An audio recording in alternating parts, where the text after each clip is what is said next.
Friends, welcome back to the channel. In today's video, we are going to perform a manual blind SQL injection on DVWA or DEM vulnerable web application at high security level. Before we go ahead, if you don't mind, please subscribe to my channel and give this video a thumbs up. It really helps the channel grow. So now, let's get started. First of all, we need to set the security level to high. And then we can go to the blind SQL injection section. And this is very similar or even the same as classic SQL injection. We will not need to supply the ID or choose the user ID from the list.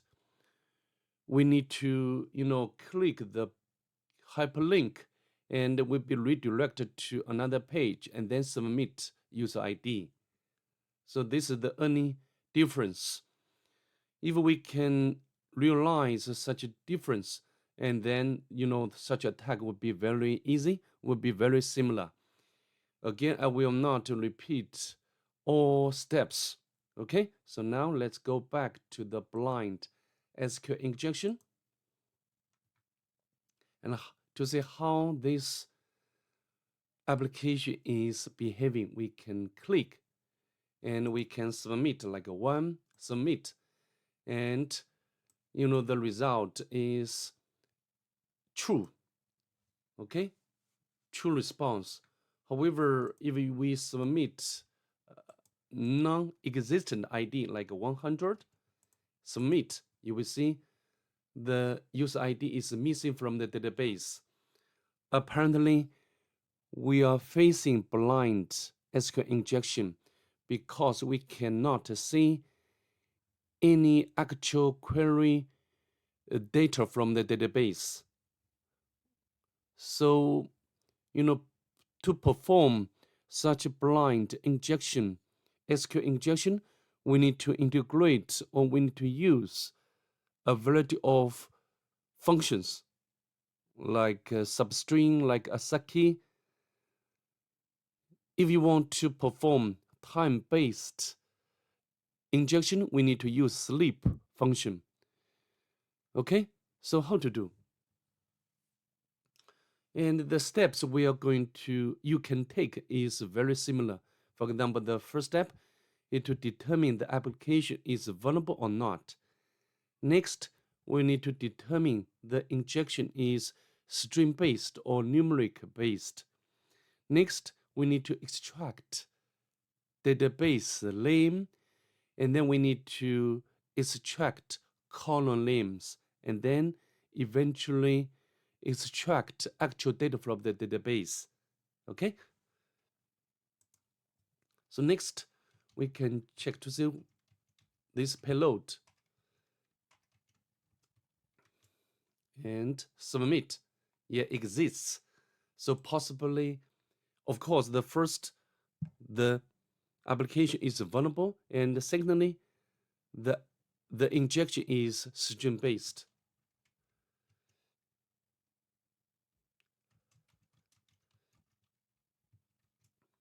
And this time, we should get a response, something like a missing ID, okay? And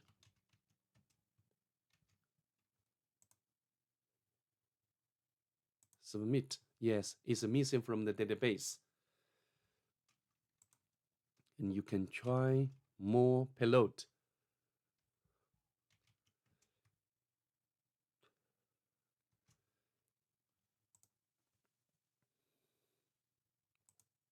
Yeah, exists.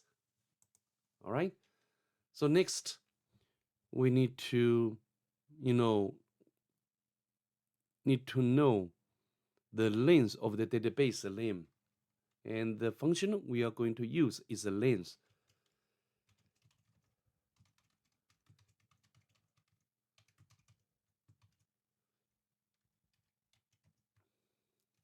So if the length of the database name is 1 and we should get true response. Submit. Yes.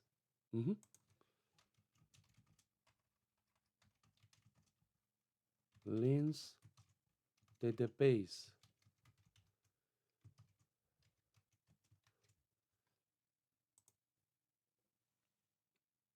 Why we get error? So, and so this should be string based. Yes, should be string based. We have already know that. The lens database. Oh, sorry. Yes, should be missing because the lens is not 1. Okay. We can submit this.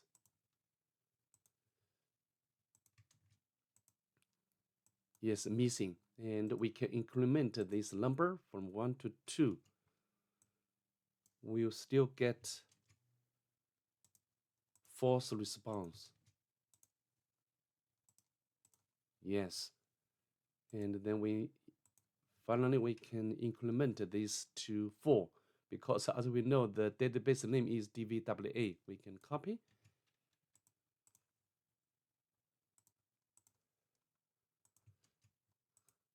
Yes, exists. So next we can utilize the this function. For example, we can copy, but of course we need to put a single quote and then copy. And this time we should get a true response. Submit. Yes. Oh, why?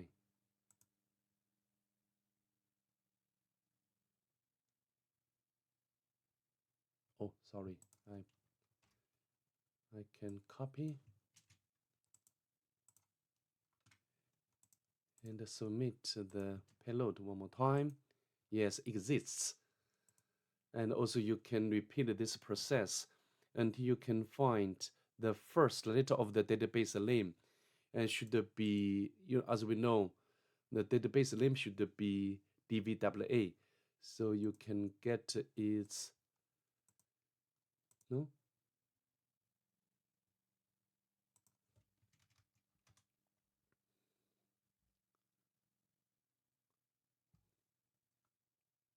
All right, you get my idea, right? You can, for example, the D Asaki, maybe I can.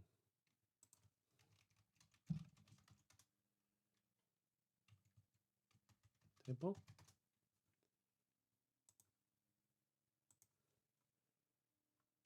So Asaki value for the D, for the normal case, D.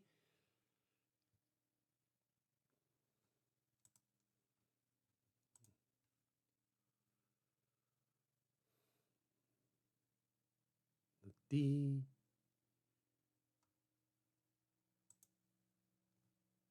D should be 100, right? So we can change the condition to equals to 100. And this time we should get true response. We can copy, submit, and then we get the true response. So this means the first letter of the database name is D, and then you can repeat the steps to get the second letter, third letter, and the fourth letter. And similarly, you can extract column names, and finally extract actual data from the database. You can get all such steps in detail from my low secret level video. So with that being said, that's pretty much for this video. I'd like to see you next. Bye. Have a good day, please.